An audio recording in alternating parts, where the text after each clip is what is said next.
Katherine, thank you so much for joining us today. I know we did have to shuffle this once because of some stuff going on in my world, and I appreciate you juggling to fit us in. So thank you for coming on the podcast. Thank you. Thanks, Aaron. Thanks, Don, for having me. We got to know you through the Founder series, and we had Luke and Nia on a podcast. Actually, I think it was our first podcast episode with Luke and chatting about the series, and then got to see and learn more about yourself and Brighte through that. And I think for listeners, we probably won't recap the Genesis story because a lot of that is captured in the series. But I think for listeners, it would be good to have some context to yourself and also the work you do with Brighte. Okay. So, Aaron, I started Brighte 8 years ago. And so just before starting Brighte, I'd been career in investment banking, worked in government for a few years, pretty happy in corporate, and definitely didn't have aspirations about being an entrepreneur. So I wasn't this closet entrepreneur, but just a combination of my work experience in banking and understanding equipment finance, and also some home experiences where we'd gotten solar and batteries, and it was a really successful experience for our family, led me to starting Brighte. And so what Brighte does is we are making every home sustainable, and we're making sustainability affordable and accessible for everyone.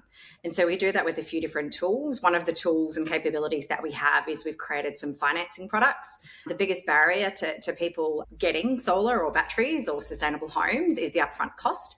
And so we've created direct finance tools which are distributed by thousands and thousands of tradies effectively across the country.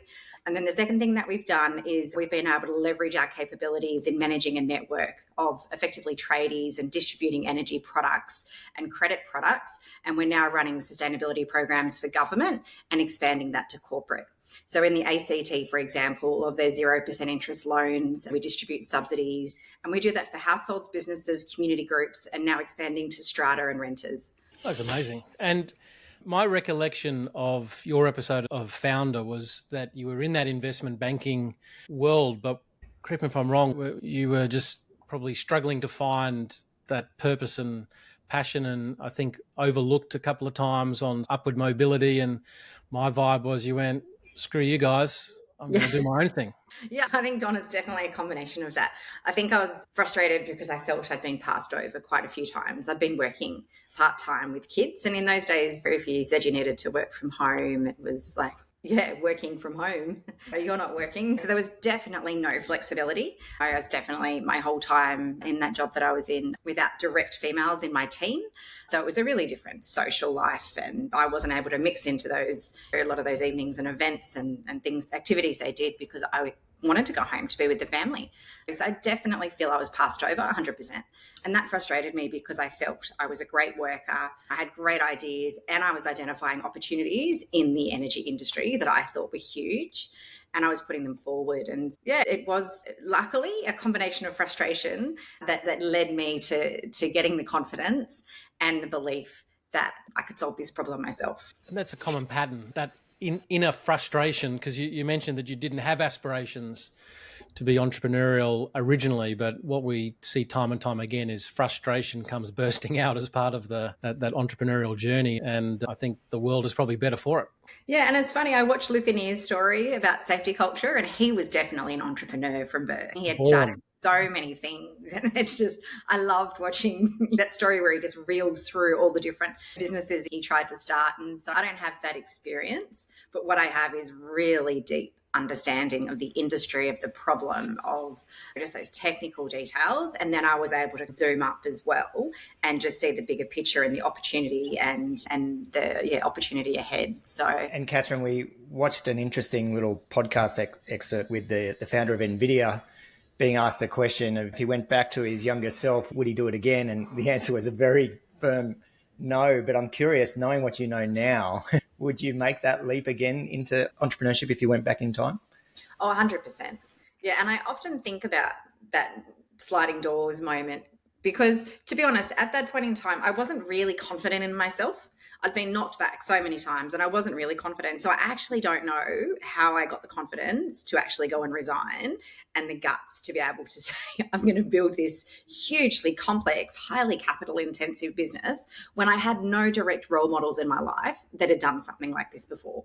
And so I would absolutely do it again, because with that sliding door moment, I don't think I'd be half the person that I am today, as far as opportunities that I've been given, people that I've met, and just how happy I am. Because the episode, and do you think that confidence came from a strong partnership with your husband? That I got the feeling that there was this family dynamic that said, okay, here's a path, we're going to support you. And through that, you took that energy and went forward. Yeah, 100%. So yeah, my partner, my life partner, my husband, Pete, he was the one who gave me the confidence to leave. It was only him that I was talking to and backed me, and continues to provide that support to me. And then also it was the family as well. The kids were really young, but they knew what I was getting into and they bought into it as well. They didn't have the choice. Pete had the choice, but I couldn't have asked for someone more supportive. It did put a lot onto him, so he had to bear a lot, as far as there was a point where he had to change his job because it was just too much for the family to juggle. There's definitely points where I'm very introvert and just focus on what I'm doing and oblivious to everything around me, and he picks up the load there. But yeah, it's an absolute partnership. It is interesting. It's one of those things we probably don't talk about enough in the ecosystem, is I think the impact that being an entrepreneur and founding these things can have on the family dynamic, on children, the support that we draw upon from all family members in making it happen. And yeah, I definitely picked up on that from watching the episode with yourself. And the other thing I picked up on for me was just the way you interacted with your kids and the involvement of the kids and the family unit as very much part of this business. I really respected that. And I love how you came across in how you manage that. But I imagine it's not without its challenges, I'm sure. Yeah, I remember when the week after I resigned from my day job, and I was in Stone and Chalk. And so we were in the AMP building on Bridge Street in Sydney. And the kids were always coming into the office and school holidays and knew where I was and who the team was, right up to more recently, the kids are at school and catch the train to work. And most days they'd be at my work and then we'd go home together. So they'd be in the office and knew who the smart person was who was good at maths. They'd go to get help with their homework. So I think it's just, for them, they were very much a part of the journey.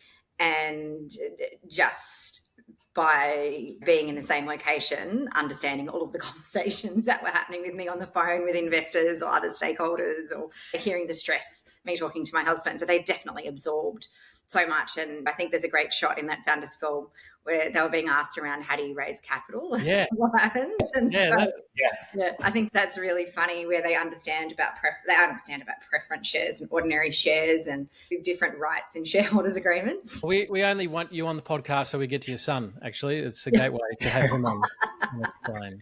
And you could teach us some stuff. Yeah. What we have a saying here around structure achieves strategy, and often entrepreneurs look at other entrepreneurs and try and reverse engineer, well, how did they achieve that success? But here you've obviously got a family dynamic. You've got that structural support where your husband was able to step in and take over some really important roles. But how much of your investment banking background also then gave you things like relationships, market knowledge, all of those ingredients that you were then able to leverage?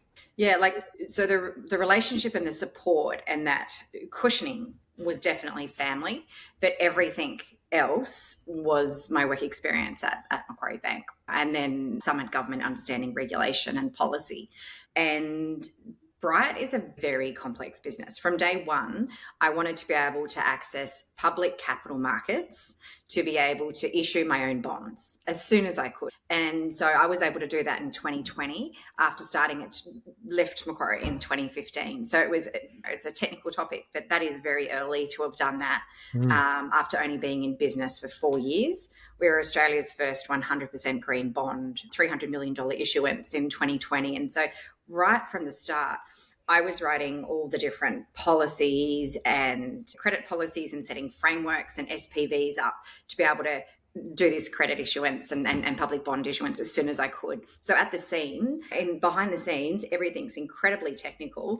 And I had either learnt what to do in my job, but the majority I'd actually watched other people do. And so I hadn't done it, but for years, 14 years, I'd seen people do it. And I was like, actually, I know, I'm going to make a guess that here's what you do.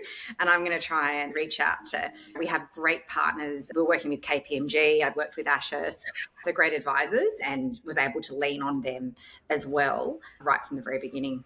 And they're amazing numbers. It's 145 million in total equity raised, 500 million in total debt raised. Yeah, we've issued so debt's a bit complex. We have a debt warehouse where we write all of our loans and put them in there. And then every year we sell those off into public capital markets. So we've done just over $1 billion or just under $1 billion in public capital market issuances. And so this debt warehouse recycles in the middle. We've done just over $2 billion in applications from customers for finance. So 140,000 customers and over $2 billion of applications now. And do the numbers just scale that you started probably with 2 million and then you just added a zero and 20 million and then you add another zero and then it all becomes one and the same? It is. And I remember every business I remember the day where I said, let's just, like I say, turn it on. We developed these workflows and processes and it was all automated. But at the start, we had it automated up to a gate and then we'd review it and then we'd let it go. So all the credit workflows when people would put an application in for the buy now, pay later, and we'd let it go through automatically and really quick, check it all, let it go. But we were too scared to turn it on when it was actually ready. I remember turning it on and then we had the little bell that would automatically ping when applications came in. And that age-old story. That first few pings would have been a dopamine. Yeah, we were just, we were scared. We were just like, we've got to, they've really put an application in. And then quick, let's just check our workflow acted how we wanted it to.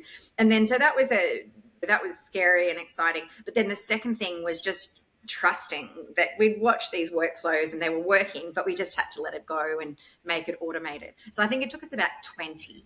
And then we said, okay, we'll let it go and let it run its own little automation. And so our business model is quite interesting because what we do is we sign up solar installers effectively, or plumbers and electricians. And that's where we do a lot of work on understanding who they are, accrediting them, putting in an agreement in place, and then training them and their team.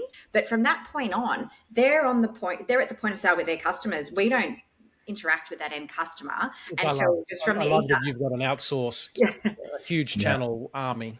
So they just come through. So there's 8,000 of these sales agents now on the ground, and they're just putting these applications in. So we were really surprised they were coming in. And what I created was a little map of Australia. And so all the applications, and it was lighting up Australia. And we've got them in Northern Territory now, a big heart in the middle of light. And so all of Australia is just lighting up with the applications. It's quite amazing now what that map looks like. That is phenomenal growth and absolutely well done. There's a number of things there I'd love to talk about more, but I think one thing I'm curious about is what's next? Like, where is Brighte heading? And I think this has been my realization over the past year. To be a really successful company, you have to iterate and continually innovate. And so I think a lot of people think you come to market with one big idea or business model and it works. And then they say you pivot when you do something else. I don't believe it's a pivot. I believe you just iterate into adjacent opportunities. And so that's what I'm really keen and focused on doing, how we do that. And we're doing that organically still, but I am starting to look at the maturity of our business and how we do that through acquisition, how we do it through merging, bringing other companies in.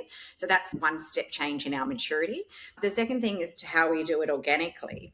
What we've realized over this past year is that the offering that we've had going through tradies on the ground to an end customer, we're managing a lot of risk.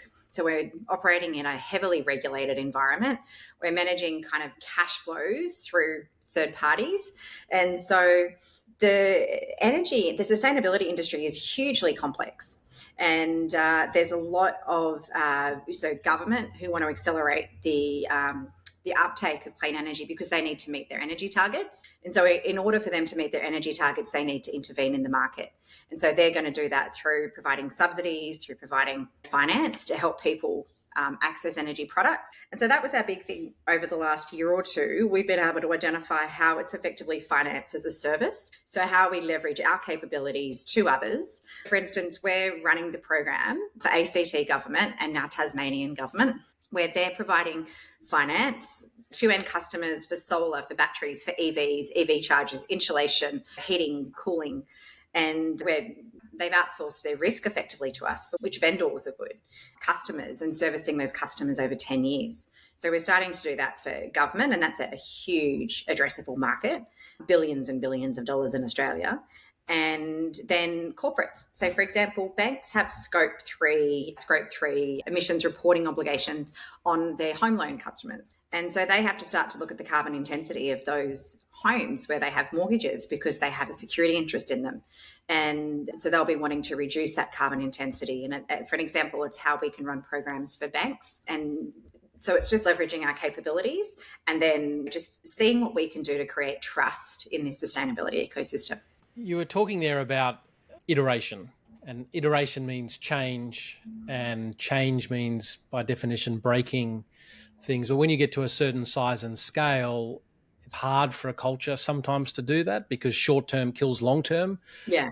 Any sort of ideas on how you've approached creating that culture and that climate that can iterate and not get stuck in the short term or the past? Yeah, I think we've been iterating for a while, and I have examples of where we've done it wrong and like where you do it right.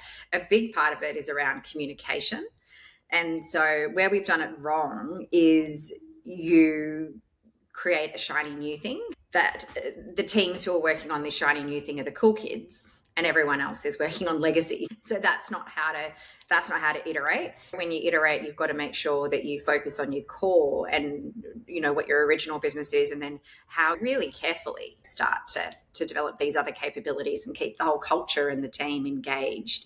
So it's one single team. So firstly, that's really important if you want to iterate, I think.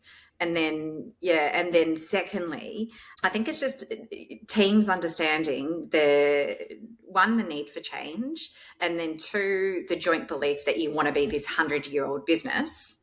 And then 3, understanding that you can do that because you're solving a really complex problem. So everyone buying into, we're solving a complex problem. We can be here for a long time. In fact, we have to be here because and in order to do that, we've got to try and work through all the different parts of this problem. And that means we have to iterate, we have to grow, we have to change. And so having that kind of mentality and not leaving anyone in the business behind, but having their buy-in and support and making sure there's no cool kids. Yeah, getting the why really well understood. I love that. The way you articulated that unifying why of a 100-year-old legacy. Like I love that aspect. Now, the other thing I picked up on that you said there was like you're essentially scaling your core competency. I think that was how you worded it. And so taking this core competency to government and corporates rather than taking, for example, like one thing that could have come to mind is taking that more the retail side of what you do or the core business to a new market. Yeah. Did you ever explore the concept of going to a new international market as distinct from the approach you're taking? Yeah. Last year, to be honest, at the start of the year, we were ready to go on expanding into Europe. And we'd also built the capabilities and had obtained a retail energy license in Australia. So we had been piloting a family and friends offer for a virtual energy, a VPP. So we had a few things on the boil last year, but one of the big ones was expanding the finance business into Europe. And what we identified very quickly and early on last year was the markets were changing, and the market was moving to rewarding companies that were investing in things that had shorter term paybacks. So you couldn't invest in things that had 3, 4, 5 year payback and accelerating profitability. And so the energy business that I was investing in had a 4, 5 year payback, and the European expansion business was going to take 2, 3 years and be quite capital intensive for those next few years.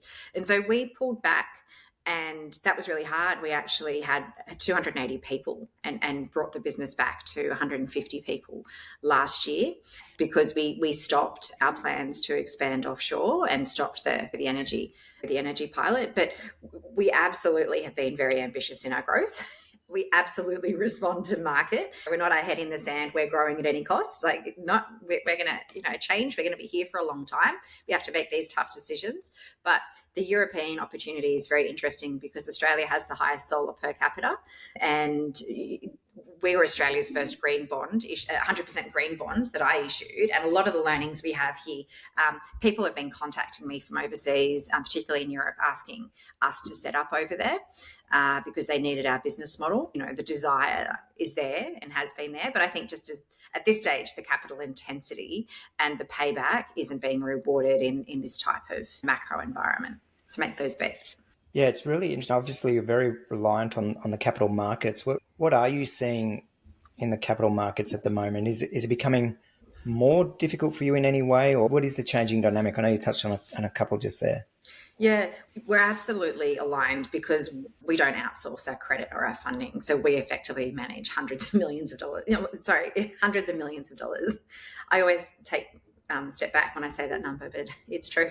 And so we hedge, we have swaps, we have it's a very complex business. And so interest rates, just last year, what happened, we were seeing January, February, March, rates just shot up. The 3-year forward swaps, so what was happening 3 years ahead. So we were seeing what was happening in the market perhaps before other growth companies in the market were seeing it. And so we were seeing our margin being impacted last year because our prices were fixed in market, our forward swaps were going up, and that gap where we were able to absorb that margin, we had to start putting prices up.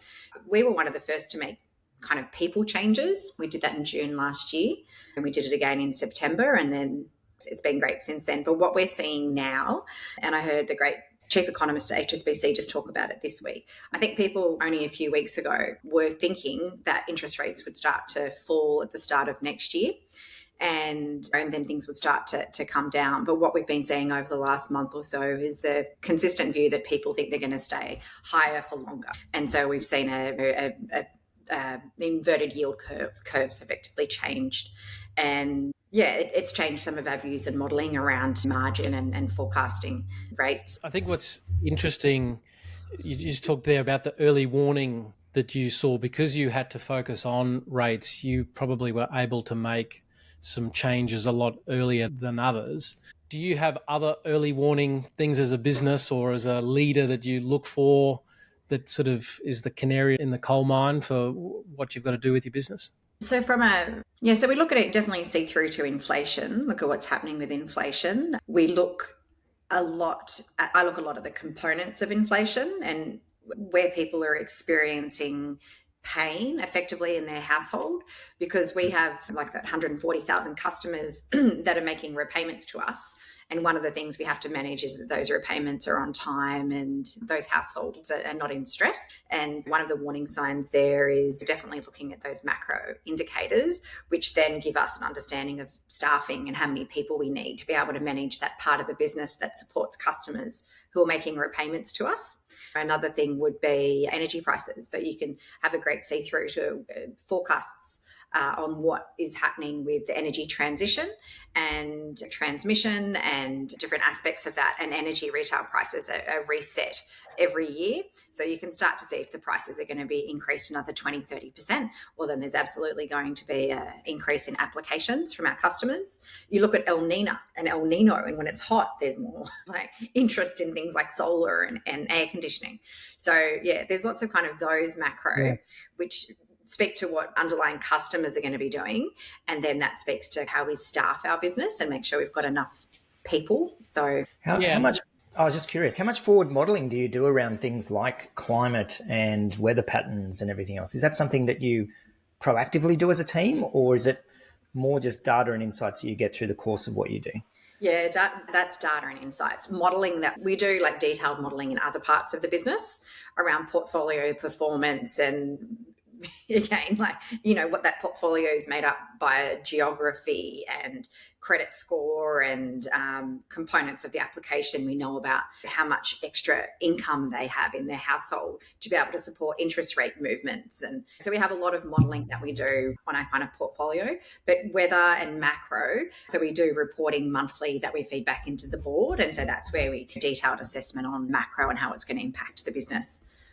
What I really like is you've got a business by definition that's set up to react to a lot of change, interest rates, weather, all of those. And what we find is businesses with those structural requirements are often the best at managing change because you don't have a choice. For other businesses that don't, it can be a little bit of a challenge, and especially when they have to get to a point of downsizing. And so we always like to separate restructuring is something positive and growth orientated. Downsizing should be left to downsizing. But what sort of advice do you have for entrepreneurs that are faced with that environment where, hang on a minute, I've got to make a change, I've got to downsize. It's very painful, right? You generally at the early stage hire people that you like. Any advice for founders of how to handle that? I think the first thing would be, it depends on if you're making the change because of the macro environment and everyone is going to be in the same position, or whether you're making the change because you're isolated and it's something in your business model that is not right. And so it's irrespective of the market. So I'd say if it's macro, which is what's happening now, I think you should cut deeper and cut sooner and then pull back and then reassess what's happening. I think that's better than having to do it twice or three times.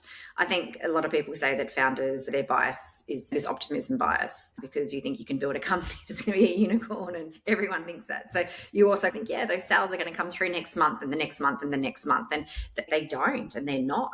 Or they're coming in at 10% because you can't control the macro conditions that everyone else is experiencing. So I think that is my advice to people: cut sooner, harder, and reassess, because feedback is in the market that, yes, some kind of salaries have gone up quite a lot, and others there's a lot more flexibility you have in rehiring people, and the pool of people is now getting bigger. So it's very different to what it was like in 2020 when it was expensive and no people. I think if you're making the move, not because of macro condition, but because of it's just something that's happening in your business model, I think that there is like around a communications exercise and bringing a small group in, understanding why you're making the change. And that's something that has to be very carefully navigated, because you're telling the business about a change that no one else in the industry is talking about. And you can't blame macro or other conditions. It's just your kind of business. You can lose a lot of confidence in your own team, market perception of your company's viability. So I think if it's that one, that's the one where I think you have to be a lot more careful in how you think around the roles that are changing, how you communicate what's changed, why that's being done, and how you bring the team that are staying on with you on that journey of what your future is. And then I think just the people side of it, you should always be more generous with any payments that you do when people leave. I think you should factor that in up front and not try and screw people effectively. It's a really tough time for those people. And I know I always think about when I've had to do it, that person going home and having a family just like I do, and having to tell their partners and their kids, and the confidence loss that they have. And so I think just that people side of it, you've got to be tough with the decisions, but then you've got to flip switch and just go, how do I think through that human element, and what can we do to make that easier for that person? The beauty of going early is that you can be more generous. Yeah. Often if you've waited too late and then stressed your balance sheet out, you've then got to make some more commercial decisions. Go once, go hard. Otherwise, death by 1,000 cuts in cultures is just a sort of a nightmare. And you self-describe as not being a born entrepreneur, so to speak, but what you're just describing there is some very strong leadership skills and communication. Where do you think you got the leadership aspect from? What is your philosophy on leadership broadly? I'd say the communication skills I get from my husband's support. He's like an amazing comms guru. The leadership is the moment. The leadership is your values, I think. So intrinsically, I think in those moments where you're stressed, or the moments where it's just the buck stops with you, I think what you may or may not realize you're relying on some intrinsic values that you hold dear, and they're your guiding principles effectively that you fight for or you speak to. For me, what I've realized is I have a really strong sense of fairness. And I find myself saying, that's not fair, that's not right, that's not, we have a value, be human. And for me, that's effectively around fairness. And that guides a lot of things for me, I think, in the business. It's just treat people how you want to be treated, whether it's your customer, whether it's your client. I just think if that was my parent, if that was my brother, and this was this situation, whatever it is, was happening to them, how would I want to hear that they've been treated. That's probably the biggest kind of principle. I think that's obviously not a trained leadership. I think I don't know if I said it in the Founders film, but I hadn't ever managed teams before. And at Macquarie, I'd never managed people. So the leadership is definitely something that's not learned. The leadership is the reliance on your values, the ability to communicate, and the ability to have that conviction to step out and speak, and the buck stops with me, and to accept that. I love that. Values, communication, and accepting responsibility, that conviction piece. I'm curious, what other influences do you have around you? So you spoke to your husband on that communication piece. You spoke to your own internal values. For you, in terms of making decisions or seeking advice, or what are the other influences around you? Do you have a support network of other founders? Do you have advisors? Like, where do you go to seek counsel? So I firstly would go to books. I kind of Google a problem, or I've got, like, everyone gives me books. And so I go to books, or I look up things. Like this week I was just looking up something, and Harvard Business Review gave me the article that I needed. And then from there was a series of podcasts and everything that actually hit the spot with what I needed to solve. So that's one thing. Second is I have started executive coaching, and I've tried that before. I'm finding that's a really great way for me to have a safe sounding board. One of the things I have a sounding board on is leadership. So I think something that people struggle with that haven't been leaders and have been thrust into leadership is, so whether it's imposter syndrome, or whether it's accepting they're a leader and understanding why people follow them and what is their leadership style, and how you can trust that instinct as much as trusting someone who's ridden through the ranks and climbed the ladder with 20 years of leadership experience. And so I think that's one thing. Executive coaching is really helping. And then also I am really fortunate that there is a really supportive network of founders in Australia. And so I've been able to have, say, from the start, Grok, Mike Cannon-Brookes family office came on in my series, what am I calling it? I did a series A, I think that was series A round. And so he came on, Jeremy Qualgro, the CIO of Grok. And at that point, Mike also offered me monthly catch-ups. And so that was hugely important to me, because I didn't have a tech background, and he was speaking to me about tech and it was a language I did not understand. So to be able to have him gave me a lot of confidence. Next, I was able to have Kim Jackson come on, Scott Farquhar through Skip. They've been fantastic. AirTree have come on. Qualgro has come on. So Qualgro has been a great Singaporean VC. So Peter Huynh, Brian Rowlands at Grok, he's an operator in residence. So there's been a huge amount of people that have just come on through this network, through my investors, and have taught me so much.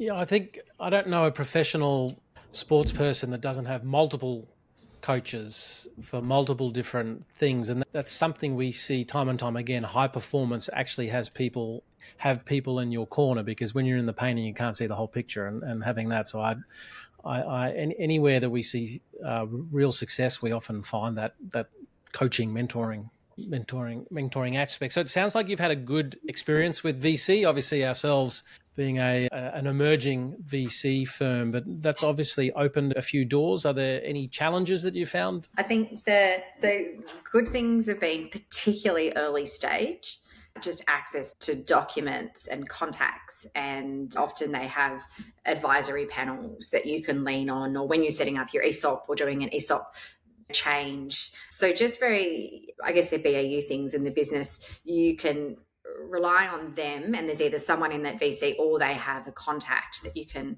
so you accelerate an outcome effectively. You get to an outcome sooner, and then you're also able to validate your thoughts or validate that outcome instead of like trial and error. I think that's been really useful to have VCs, family offices support, leaning in. And then I think just on the other side, I think it's really important just to understand where a business is setting up and they have an experienced management team and they've hired really experienced people and they're okay on their own. I think it's really important just to understand, yeah, they may be calling themselves a startup, but they've just paid for someone that's been doing this for 20 years, or I've been doing this for, we're actually okay. So we're okay to be let off training. Yeah, it doesn't need to be a one size fits all. It's yeah. Katherine, any lessons through that journey? Founders who are listening, who are maybe in the process or considering raising capital from investors, any lessons for them, and equally any lessons for investors that you would like to share. We have a lot of investors listen to the podcast. Any do's, or more importantly, maybe some don't do's for the investor community as well? I think for founders, everyone says choose your investors. I will just say, firstly, if you need capital, you don't have a lot of choice. You're going to take the capital because you're going to choose the survival of your company over nice money is the truth. But I do think that it's a relationship that you enter into. And I think that it's really important for founders to understand that. I know sometimes I manage that relationship well, and at other times I don't. When I don't, how that's evidenced is people don't understand what I'm talking about because I haven't brought them on the journey. The consequence of that is that there could be friction, tension, or you don't get alignment on the direction that you want to head. So there is a consequence, and that's why it's important to be close and, explain that journey. And I think that people are intrinsically good. So I don't think there is such a thing as a bad investor, but I do think there are bad investment terms.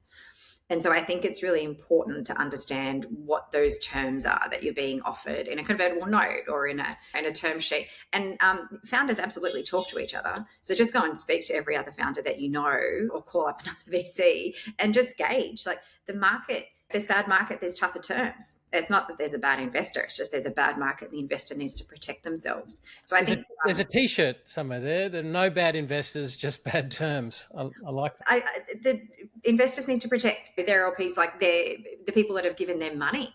And so I think that's potentially come as a bit of a surprise over the last year to founders, that the terms have gotten tougher. I don't think that's a subset of the VCs or family offices. I don't think it's the macro conditions. And they at some point need their money back is also the problem, because this merry-go-round requires the recycling. So how do you approach that with the 100-year vision, which is obviously inspiring, but with money that has this need to come back? I think that the last year has changed this conversation.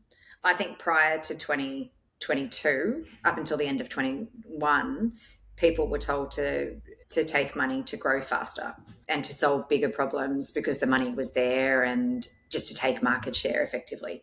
I don't believe there was ever real conversations around accelerating profitability and returning investors' money in a set time frame. I think you all asked the questions around the fund life, and is it 7 years, and how long can it extend for? But I think no one really thought that was meaningful, and that had an end date, and your funds had to be some type of return, to be honest. I think over the last year that's changed, and I think people really are talking about when do you need a return and what type of return, and when do you need cash out, and okay, so what does that mean then for my profile of growth and liquidity, and what are the options around how I can get that for you? I think that's a really new conversation.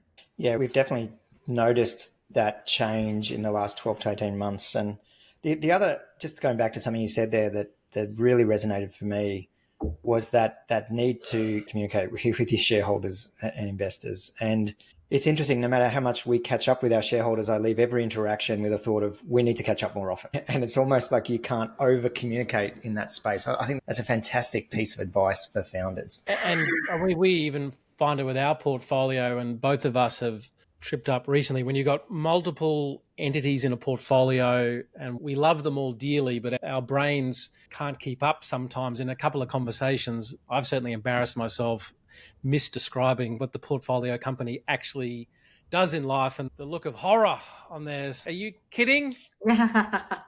And for us as well, I think for investors, understanding that there is a bit of a misalignment, in that for us, we have to have multiple in the portfolio, but having probably more respect that this is the founder's whole life.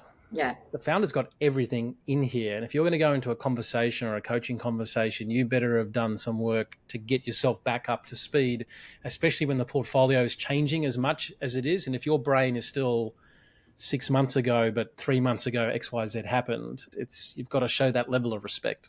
Yeah, I think founders are just in it with their whole life. And I think that's definitely something you need to understand.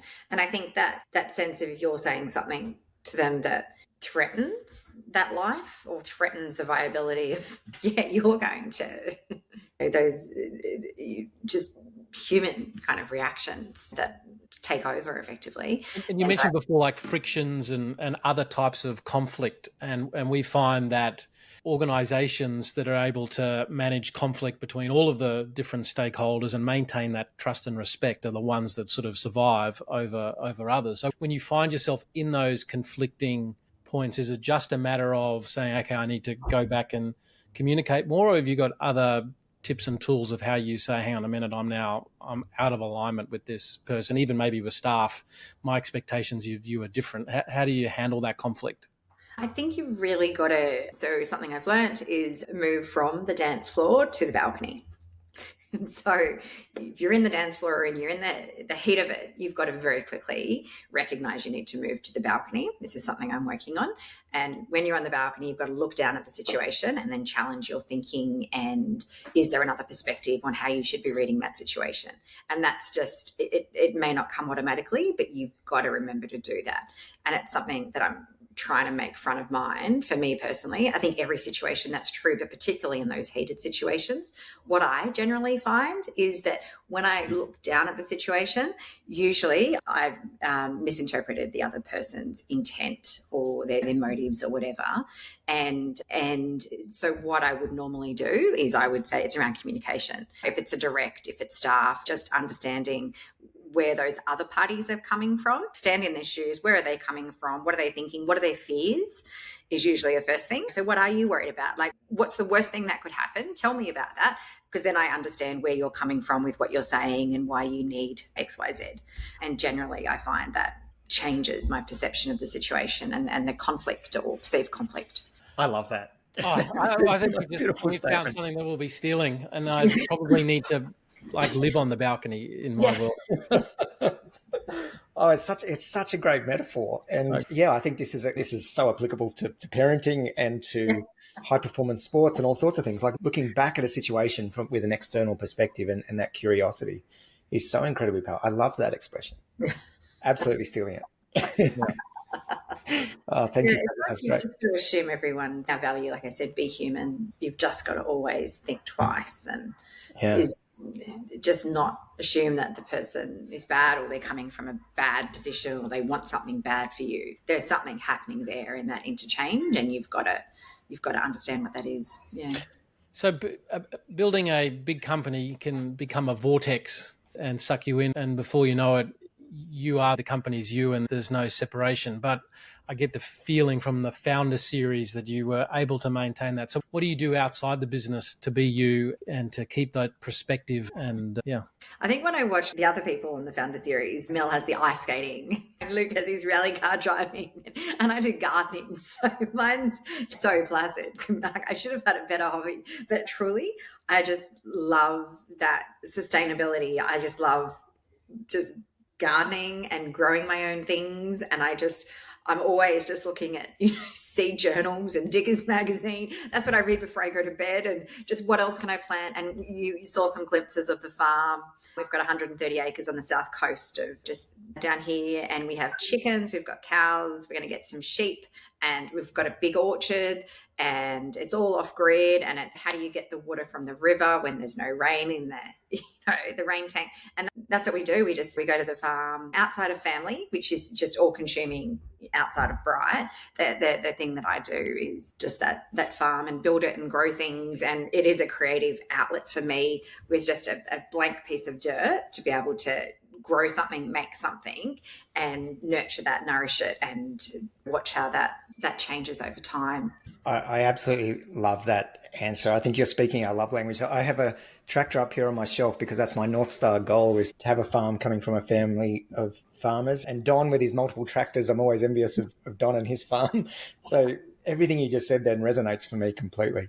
Yeah, my husband's got a red tractor. I always take photos when he's driving it because it's just this big smile. And it's just like a man on a red tractor. I just think he wants to drive it all day. It just makes that is my life goal. That is, I do run into my wife sometimes and say, darling, I dug a hole, but she doesn't share the excitement as much as I do. So being really mindful of time, and this has been an amazing episode. But so people that are sitting at home saying, I really want to get more sustainability on my house, solar, batteries, those kinds of things, how do they find one of those 8,000 people out there to engage with so they can access what you guys do? They can go to our website. I know we're just changing it at the moment. So it used to be on the front landing page. But if it's not, I'll send you a link and you can put it on the podcast. But what we do is we make it easy for you to find we call them vendors, the parties we've accredited. And so when we've accredited them, we've assessed the directors, the marketing, the equipment. So they can come to our website and they can find one of these vendors and they can search via their postcode. They can search via the type of equipment that they're wanting in their home. And that's one thing. They can then speak with that vendor. They can get quotes via our website from that vendor. We're not making anything out of that kind of marketplace or connection. What we're hoping to do is to grow the businesses of the tradies that work for us, work with us. And then with those tradies, you can effectively, if you want to pay with Brighte, you can pay with Brighte, you can pay with cash, you can pay another way. You don't have to use Brighte, but we're just wanting to promote them, promote their businesses. And if you need a way to pay, they'll offer Brighte actually at the point of sale. And so they'll offer you a loan or a payment plan. If you're in Tassie or ACT, there are some great government programs there and they're actually on our website. So you can find the vendors, find out about the program. The vendors, again, will also then offer their government program on the Brighte app or on the Brighte portal. But start small. Don't think you need to get solar if you're a renter. You can make really conscious decisions around your consumption and reusing and recycling and walking. And there are lots of things that you can do. Flying less when you do fly, offset. And then hopefully the world's going to get easier soon for people that are renters. And there are options there around the sustainability of their rental property. And you don't just have to be able to benefit from sustainability if you're a homeowner. Fantastic. I absolutely love the work you do, Katherine. This has been an absolute pleasure of a conversation. I wish we did have more time, but really appreciate the conversation. We look forward to watching the journey and the zeros just get bigger. So when a billion becomes 10 billion, it's going to be exciting. Thank you. Thanks so much, John. Thanks so much, Aaron. I appreciate the time.